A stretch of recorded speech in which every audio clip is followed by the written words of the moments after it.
விஷயம் சொல்லுவாங்க, எனக்கு டைமே தியானம் பண்ணுறதுக்கு அப்படின்னு. ஏன்னா அவங்க வந்து ரொம்ப தூரமாக ட்ராவல் பண்ணிகிட்டு இருப்பாங்க பஸ்ஸில், இல்லைன்னா ஆஃபீஸ் கேப் வரும். ஸோ அந்த மாதிரி இருக்கிறவங்க வந்துட்டு கண்டிப்பாக ட்ராவல் அப்போது தியானத்தை யூஸ் பண்ணிக்கலாம்.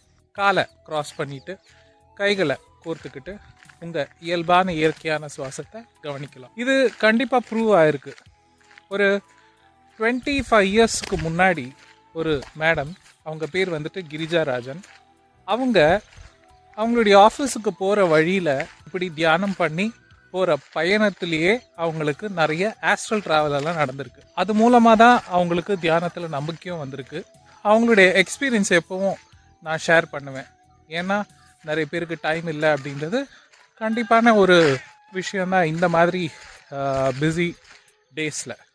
ஆனால் அந்த டைமை எப்படி யூட்டிலைஸ் பண்ணிக்கணும் அப்படின்றது நம்ம கொஞ்சம் உத்து பார்த்தோம் அப்படின்னா கண்டிப்பாக ஒரு வழி கிடைக்கும்.